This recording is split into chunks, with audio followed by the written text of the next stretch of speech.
இன்னைக்கான வீடியோ தாங்க வந்திருக்கு. வீடியோ வந்து சூப்பரா இருந்துச்சு அப்படின்னு தான் சொல்லணும். பாரதி வந்து ஒரு முடிவு எடுத்துட்டாங்க. எல்லாத்துக்கும் காரணமே நான் தான் அப்படின்னு சொல்லிட்டு, சாரதா போன இடத்துக்கே வந்து நானும் போக போறேன் அப்படின்னு சொல்லிட்டு, அதிரடியா முடிவு எடுத்துட்டாங்க அப்படின்னு தாங்க சொல்லணும். அதெல்லாம் பார்க்குறப்போ சேனலை மட்டும் மறக்காம லைக் அண்ட் சப்ஸ்கிரைப் மட்டும் பண்ணிருங்க.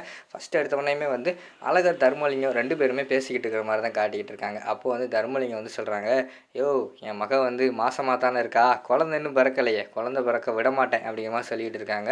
"யோவ்! உன்னோட காலமே இன்னும் கொஞ்ச நாள் தான். அதுக்குள்ள வந்து உன்னை முடிச்சிருவேன்." அப்படின்னு சொல்லிட்டு அழகர் சொல்லிக்கிட்டு இருக்காங்க. அதை கேட்டவொடனே தர்மலிங்கம் வந்து ஷாக் ஆகுறாரு. "என்ன ஷாக்கா இருக்கா?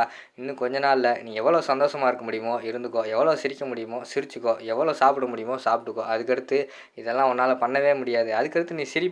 ஆனா ஃபோட்டோல மட்டும் தான் சிரிச்சுட்டு, இங்க மாலையில இருப்ப. தொங்கிக்கிட்டு இருப்ப." அப்படிங்கிற மாரி சொல்லிட்டு அழகர் வந்து மிரட்டுற மாரி காட்டிக்கிட்டு இருக்காங்க. "நான் வந்து முன்னாடியே உன்கிட்ட சொன்னேன்ல, என்னைய தொட்டா கூட நான் பொறுத்துக்கிருவேன். ஆதிய தொட்டா நான் பொறுத்துக்கிறவே மாட்டேன்." அப்படின்னு சொல்லிட்டு தர்மலிங்கத்தை வந்து நம்ம அழகர் வந்து மிரட்டிக்கிட்டு இருக்காங்க.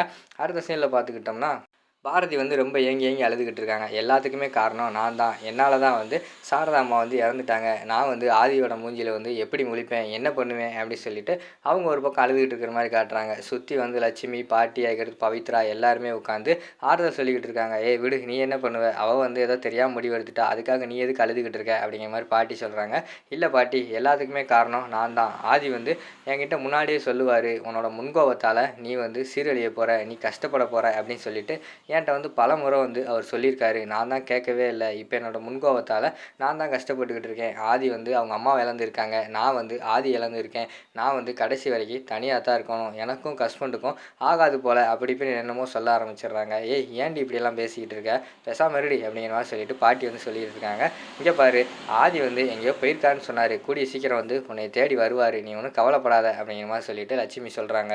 "இல்லைம்மா, ஆதி வந்து வரவே மாட்டார். ஏன் தெரியுமா? ஏன்னா அவர் வந்து முன்னாடியே என்கிட்ட சொன்னார், நீங்கள் எடுக்கிற முடிவு வந்து கடைசியில் வந்து பாதிப்பு தான் உண்டாக்கும். அந்த பாதிப்பு உண்டாக்குறப்ப நான் உங்கள் பக்கத்தில் இருக்க மாட்டேன் அப்படின்னு வந்து என்கிட்ட வந்து முன்னாடியே சொன்னார். இனிமேல் வந்து ஆதி என்னை தேடி வருவார்னு சொல்லிட்டு நம்பிக்கையே இல்லை. அவர் வந்து என்னை விட்டு போயிட்டாருன்னு நினைக்கிறேன். நான் வந்து அவங்க அம்மா சாகிறதுக்கு முழு காரணமும் நான் தான் அப்படின்னு சொல்லிட்டு தலையில் அடிச்சுக்கிறாங்க. "ஏய் கூறுகட்டவளே, தலையில் அடிக்காத, அமைதியாரு." அப்படின்னு சொல்லிட்டு பாட்டி வந்து திட்டிக்கிட்டு இருக்காங்க. அந்த இடத்துல அழுதுகிட்டே இருக்கிறாங்க. அடுத்து பார்த்துக்கிட்டோம்னா, நம்ம ஆண்டாள் வீட்டை காட்டிக்கிட்டு இருக்காங்க. ஆண்டாள் வீட்டில் வந்து எல்லாருமே இருக்காங்க. அப்போ வந்து அழகர் வந்து வராங்க.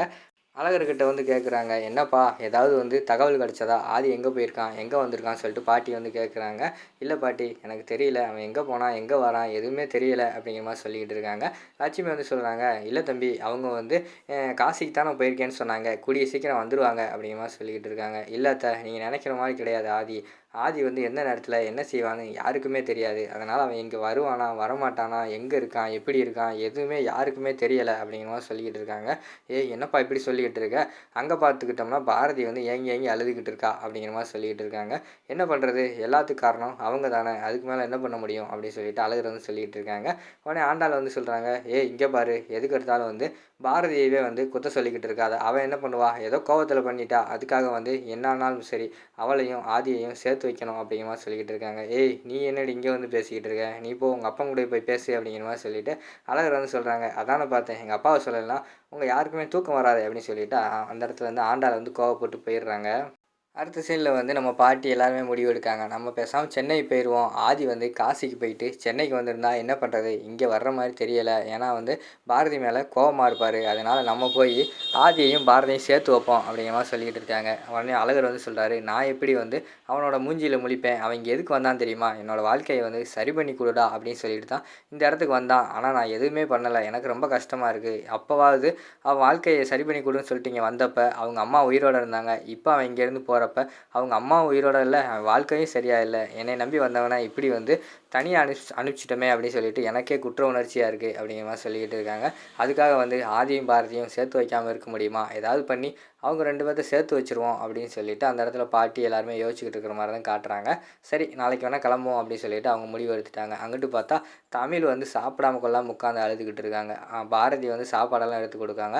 "சாப்பிடு." அப்படிங்கிற மாதிரி சொல்கிறாங்க. "அம்மா வேண்டாம்மா, எனக்கு வந்து நீ எதுக்கு அம்மாவாக இருக்க, உனக்கு நான் ஏன் பிறந்தேன் அப்படின்னு சொல்லிட்டு எனக்கே ரொம்ப கஷ்டமாக இருக்குமா." அப்படிங்கிற மாதிரி சொல்கிறாங்க. "என்ன தமிழ் இப்படியெல்லாம் பேசுகிற?" அப்படின்னு சொல்லிட்டு கேட்டவொடனே ஆமாம்மா. எனக்கும் அப்பாவுக்கும் ராசியே கிடையாது. ஆதி அப்பா என்னம்மா செஞ்சாரு? நம்ம வாசு அப்பா போன பிறகு ஆதி அப்பா வந்து வாசு அப்பா ஞாபகம் வர்ற மாரி நடந்துருப்பாரா? அவ்வளோ நல்லா பார்த்துக்கிட்டாரு. என்னைய வந்து அவருக்கு ரொம்ப பிடிக்கும். எங்கே போனாலும் உன் கூட தான் விட்டுட்டு போவாரு. அது மாரி தானம்மா அவங்க அம்மாவும். அவங்க அம்மாவ வந்து அவங்க கூட சேர்த்து வைக்கிறத விட்டுப்புட்டு, இப்படி வந்து திட்டி அவங்கள அனுப்பிட்டியேம்மா! எனக்கு ரொம்ப கஷ்டமா இருக்கு. எனக்கு வந்து இனிமே வந்து ஆதி அப்பா வந்து இங்க வருவாரு அப்படின்னு சொல்லிட்டு நம்பிக்கை இல்ல. நான் தனியா தான் இருக்கணும். எனக்கு இங்க இருந்தா ஆதி அப்பா ஞாபகமாவே இருக்கு. என்னைய எங்கேயாவது கண்காணாத இடத்துல கொண்டு போய் ஹாஸ்டல்ல கொண்டு போய் சேர்த்து விட்டு வந்துருமா அப்படின்னு சொல்லிட்டு போய் விறுவிறுன்னு போய் ஆதியோட ஃபோட்டோ எடுத்துட்டு நெஞ்சில வச்சுட்டு படுத்து தூங்கிடுறாங்க. பாரதிக்கு வந்து ரொம்ப கஷ்டமா இருக்கு. என்னடா இவ இப்படி பேசிட்டா! அங்கிட்டு பார்த்தா ஆதி எங்கே போயிருக்காரு? என்ன பண்ணுறாருன்னே தெரியல. என்ன பண்ணலாம் சொல்லி யோசிச்சுக்கிட்டே இருக்காங்க. அவங்க ஒரு முடிவு எடுக்காங்க. இனிமே வந்து உனக்கு ஆதி அப்பா தான். ஆதி அப்பாவுக்கு நீ பொண்ணா இரு. நான் உனக்கு தேவையில்ல. நான் வந்து சாரதா அம்மா எங்கே போனாங்களோ அங்கேயே நான் போக போறேன் அப்படின்னு சொல்லிட்டு அவங்க வந்து ஒரு முடிவு எடுக்கிற மாரி காட்டுறாங்க. அதோட பார்த்துக்கிட்டிங்கன்னா அந்த எபிசோட் வந்து முடிச்சிடுறாங்க.